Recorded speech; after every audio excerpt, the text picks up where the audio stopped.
Empecemos hablando, bueno, de su obra. Como dije en la presentación, usted no solamente es un escritor, es un artista plástico, también fotógrafo, sí, ¿no? Ha hecho muchas exposiciones también en su país. Pero en una entrevista decía usted que primero que nada se siente escritor. Sí. Primero que nada soy escritor, dijo.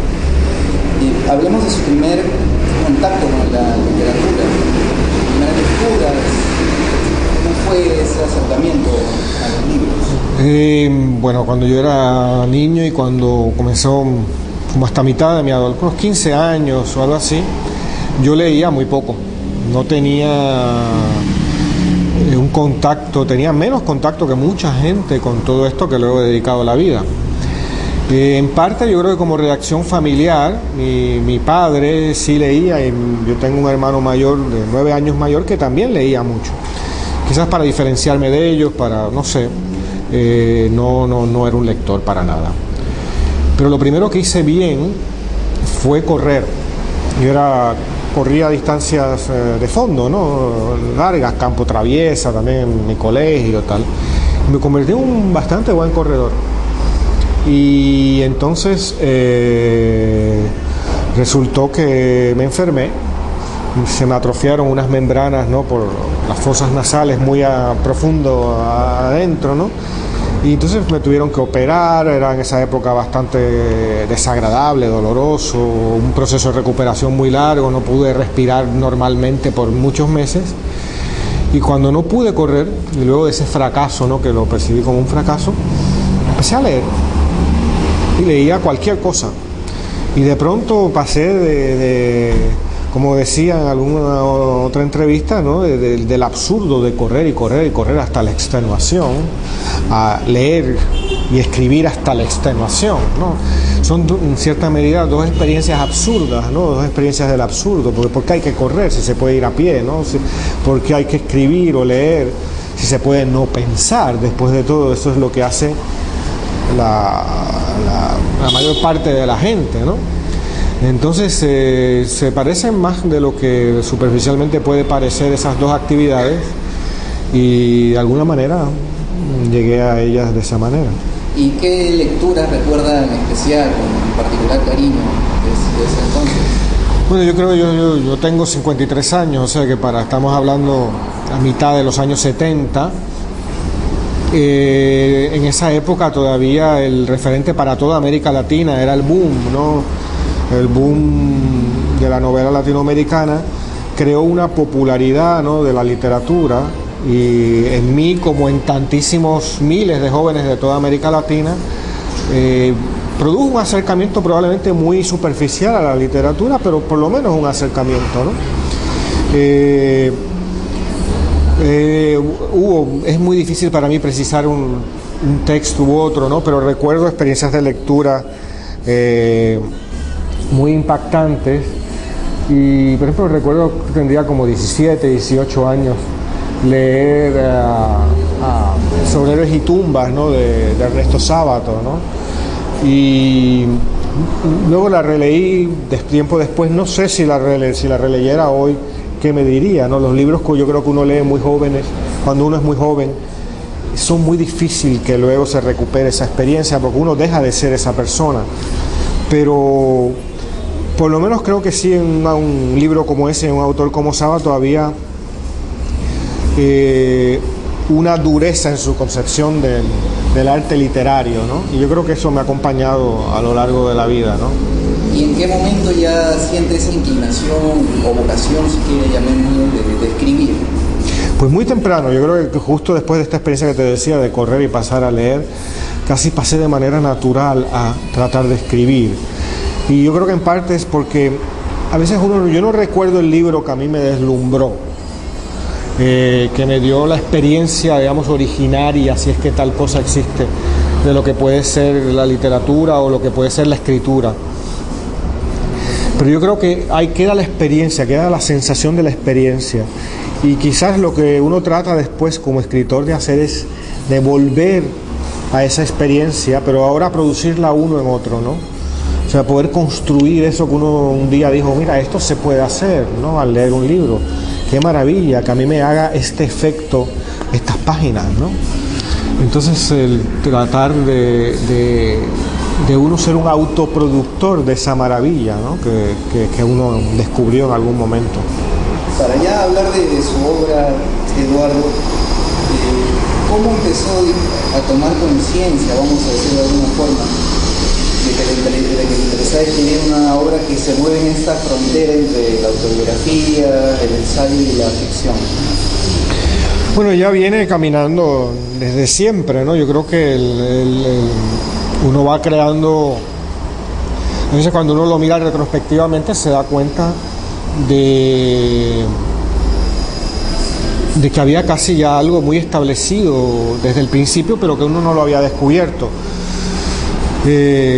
Por ejemplo, mi primer libro, que es una especie de crónica, ensayo, que se titula En el Burger King de la calle San Francisco, es sobre un Burger King que hay en el viejo San Juan, en una casona colonial, y a donde iban los vagabundos de San Juan a pasar la noche ahí. Entonces, de ahí esa experiencia sale ese primer libro, que para mí fue como una especie de proyecto secundario en la época. Yo quería hacer esta novela así muy construida, nada. Estaba en eso, trabajando.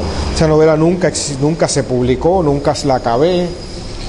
Y sin embargo, en este pequeño texto ya estaban muchas de mis preocupaciones: la ciudad, la cuestión urbana, el caminante en la ciudad, la marginalidad. Un texto que es híbrido, ¿no? que es un ensayo, pero también parece una crónica, tiene algo de testimonio, hay esa preocupación autobiográfica.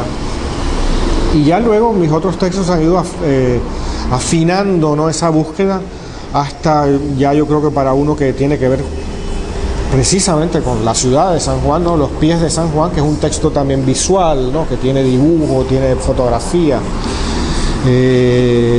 grabado, en fin, es como un libro híbrido, como digo. Y a la misma vez es un texto sobre la ciudad, un texto que reflexiona y hace una crónica y un testimonio de la ciudad. Pues se reúnen todas esos ángulos, ¿no? También a mí me han preocupado, como decía antes, redefinir los géneros, ¿no? Entonces, yo creo que todo eso puede ser una novela, ¿no? Como no tiene por qué serlo tampoco, ¿no? Es escritura. Para mí el género fundamental es la escritura.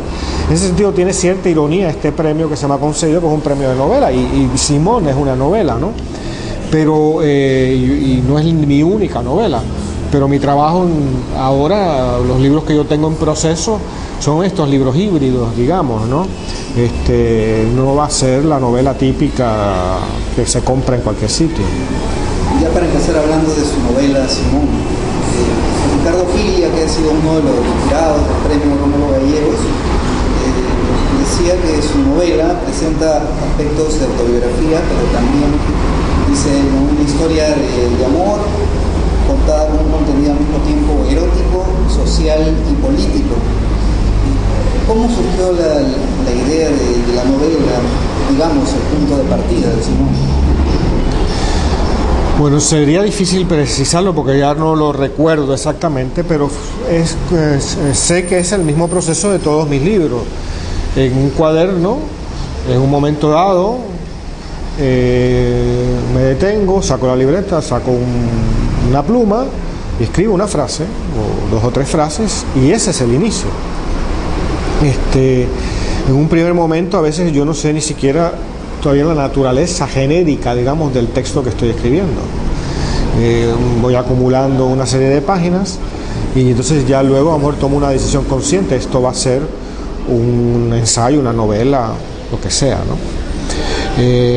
Quizás un poco más adelante decido si va a ser un solo texto, si va a tener también imagen fotográfica, si va a tener otra cosa, ¿no?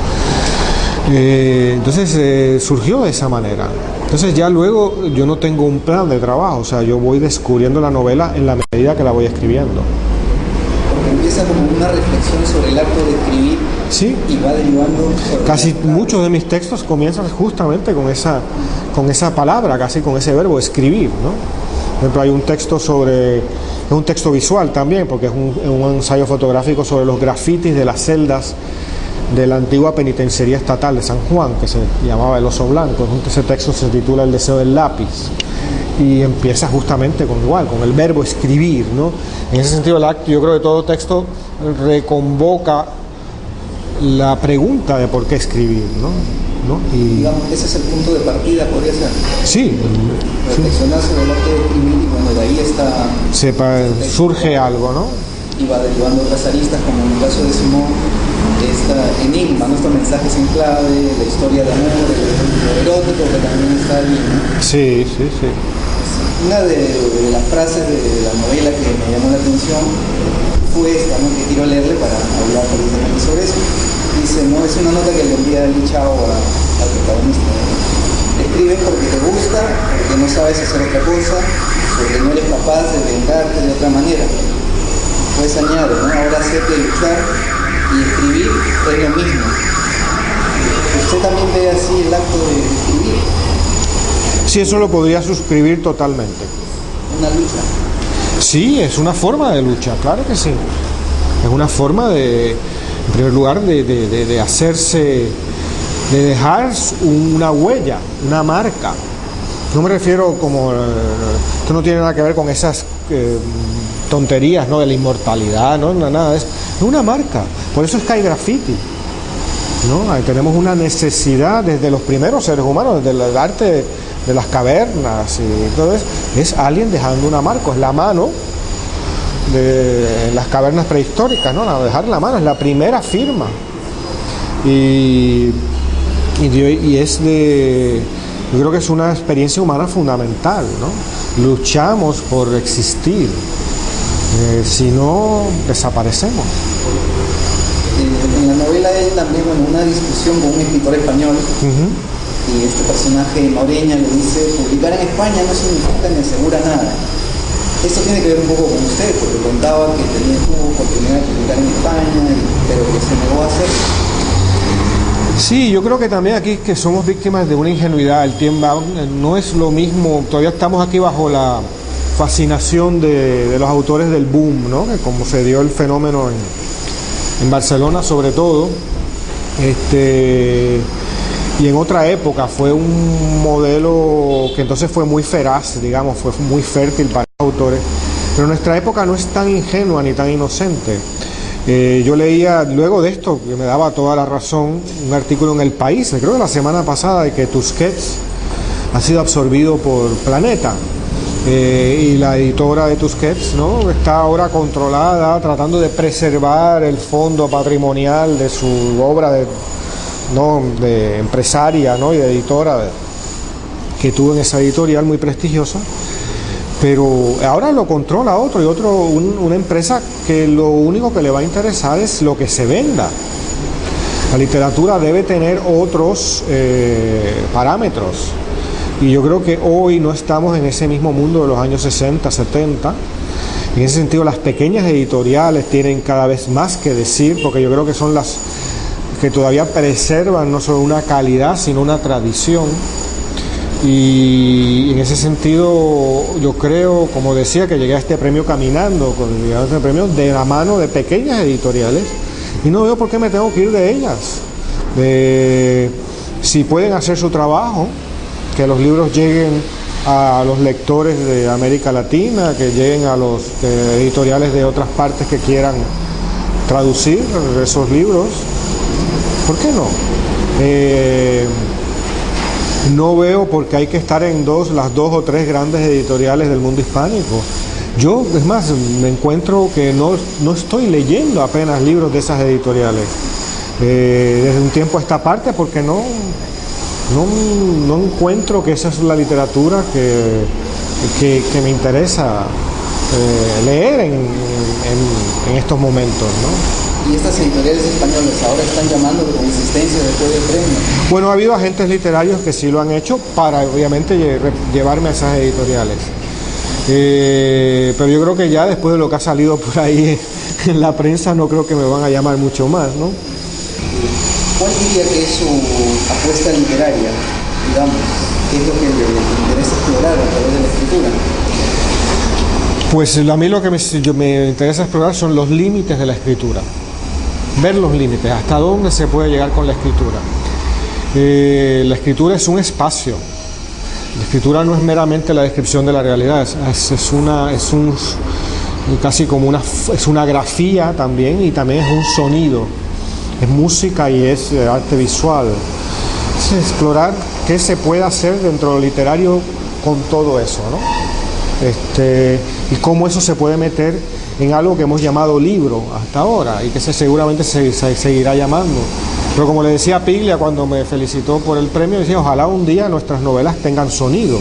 Y no me refería a ponerle una banda sonora como una película, sino que fuera algo así como arte sonoro, ¿no? Que contuviera una exploración del sonido, del ruido, ¿no? Una especie de música concreta, como podemos hablar de poesía concreta o algo por el estilo, ¿no?